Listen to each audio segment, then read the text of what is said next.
Você já deve ter ouvido falar dos Red Pills. Mas será que você realmente sabe quem são eles? Talvez você pense que se trata apenas de um grupo pequeno e radical. Mas a verdade é muito mais complexa do que isso. O movimento dos Red Pills é muito maior e mais difundido do que a maioria das pessoas imagina. E nesse vídeo, vamos analisar como esse grupo cresceu tanto, o que ele representa e por que tantas pessoas aderem ao seu discurso. Vamos entender como eles estão moldando a forma como milhões de homens e até mulheres veem o mundo. O termo Red Pill se popularizou no filme Matrix, de 1999. Na cena icônica, o personagem Neo tem uma escolha: tomar a pílula azul e continuar vivendo numa ilusão confortável, ou tomar a pílula vermelha e encarar a realidade como ela realmente é, fria, dura e cheia de verdades incômodas. A Red Pill passou então a simbolizar o despertar para as verdades, criticando a sociedade, o feminismo e as mudanças drásticas na dinâmica entre homens e mulheres que aconteceram ao longo das últimas décadas. Mas por que esse discurso se popularizou tanto? A resposta está bem na nossa frente. A sociedade já não é a mesma de anos atrás. Os casamentos duram cada vez menos. Segundo o IBGE, quase metade dos casamentos que terminam em divórcio no Brasil não duram mais de 10 anos. Ou seja, caso você se case hoje, as chances são de praticamente 50% de que, em menos de 10 anos, seu casamento irá acabar. Já o grupo de casais que ficou casado entre 10 e 19 anos até o divórcio permaneceu praticamente o mesmo nos últimos 12 anos. Na outra ponta, o número de divórcios entre pessoas com mais de 20 anos de casamento caiu. Nesse grupo estão pessoas de outras gerações, nascidas no século passado e que perceberam que é melhor continuar casadas do que solteiras neste mundo decadente atual. Já no quesito promiscuidade, o Brasil está bem ranqueado. Uma pesquisa realizada pela empresa NapLab avaliou 45 países e mostrou que o Brasil é o segundo país mais promíscuo do mundo. A equipe levou em consideração a idade média em que a virgindade foi perdida, o número médio de parceiros sexuais, a taxa de DST e a porcentagem da população que considera o sexo antes do casamento entre adultos moralmente aceitável. No caso do Brasil, a idade média em que a virgindade é perdida é 17 anos, segundo o estudo, e o número médio de parceiros sexuais é 9. O índice de DSTs por 100 mil habitantes é de 31,7 e 61% da população aceita sexo antes do casamento. Se você ficou curioso para saber mais, aqui está o top 10 da promiscuidade.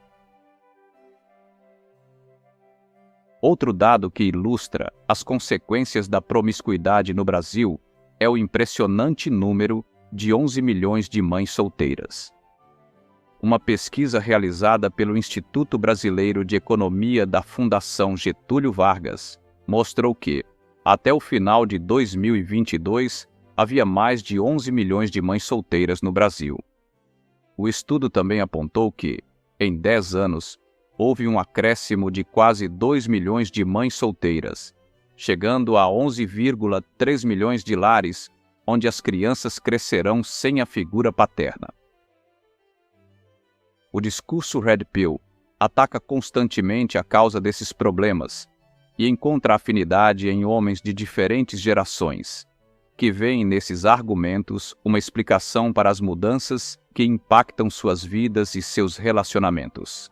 Muitos homens, depois de tomarem a tal pílula vermelha, desistiram de relacionamentos e adotaram uma vida voltada para si próprios. Inclusive, há muitas mulheres que concordam, principalmente as que são mães e avós, e estão preocupadas com o futuro dos seus filhos e netos. Nos últimos anos, o número de canais aqui no YouTube explodiu, E o que antes era discutido apenas em comunidades pequenas e blogs tomou proporções gigantescas. Mas, afinal, o que exatamente eles dizem que faz tantas pessoas se sentirem representadas e apoiarem suas ideias? Um dos maiores pontos de crítica do movimento Red Pill está nas leis de divórcio e guarda dos filhos. Eles afirmam que essas leis são um dos exemplos mais claros de como o sistema é inclinado a favor das mulheres.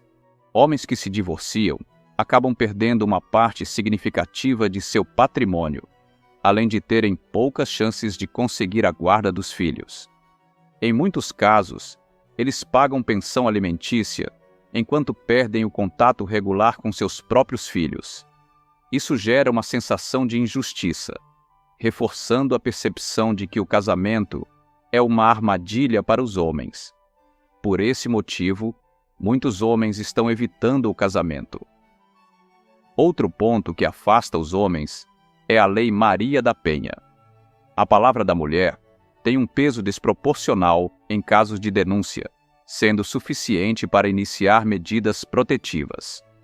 Algumas mulheres acabam se aproveitando disso para prejudicar seus parceiros, e não é raro que homens precisem deixar suas próprias casas devido a uma acusação falsa. Além disso, há também a famigerada Lei do Assédio, que é muito subjetiva e é a principal causa de muitos homens não chegarem mais nas mulheres. Por esses motivos, os Red Pills têm um discurso fundamentado na realidade jurídica atual, influenciando um número crescente de homens a evitar relacionamentos.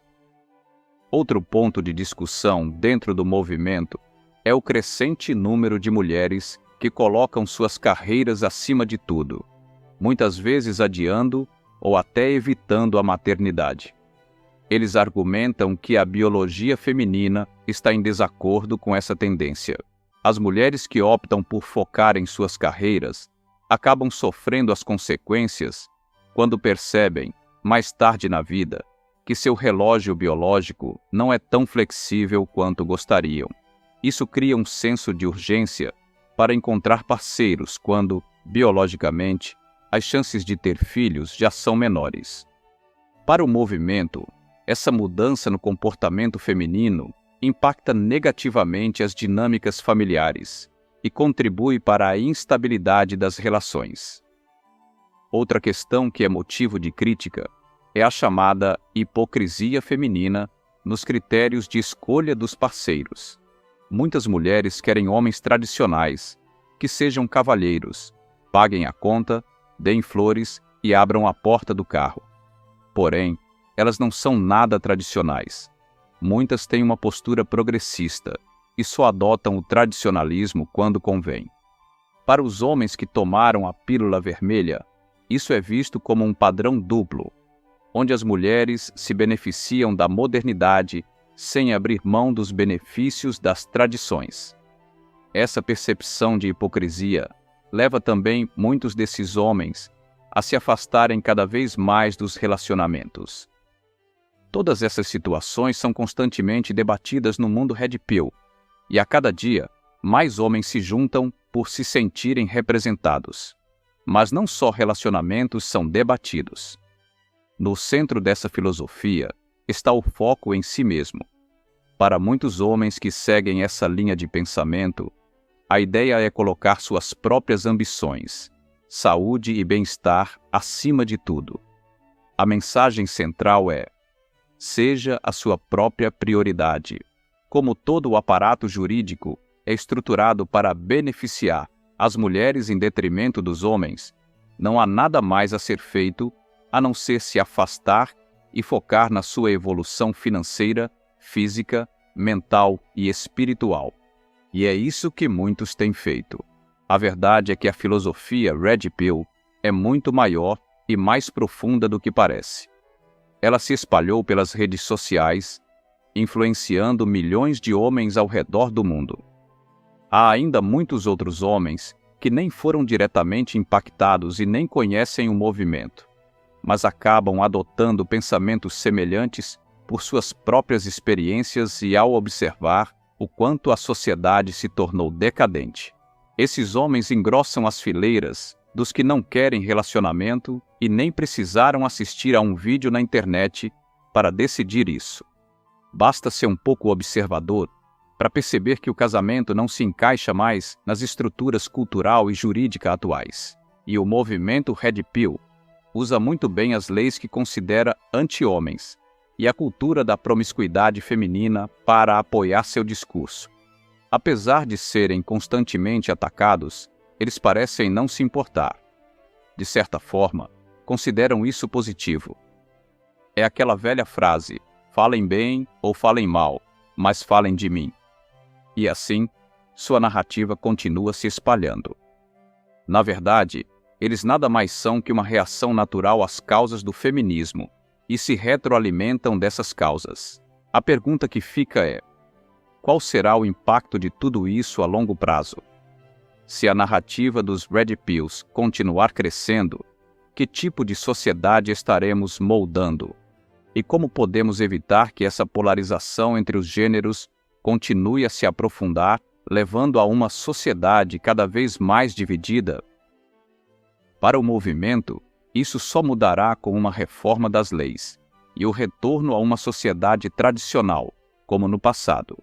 No entanto, eles acreditam que isso apenas ocorrerá após a completa degradação da cultura atual, permitindo o surgimento de uma nova sociedade baseada no tradicionalismo, algo que ainda levará muito tempo para acontecer. Assim, provavelmente veremos um distanciamento crescente entre homens e mulheres, com o número de solteiros continuando a subir e o de casamentos a cair. Ou seja, ainda vai piorar muito mais, e os Red Pills parecem estar gostando. Eles dizem que irão assistir de camarote a derrocada da sociedade e ainda vão dizer: eu avisei. E é isso. Deixe nos comentários a sua opinião. Será que eles estão corretos? O que será que o futuro nos reserva? Comente o que você acha desse movimento e dos seus impactos na sociedade. Obrigado pela companhia e até a próxima.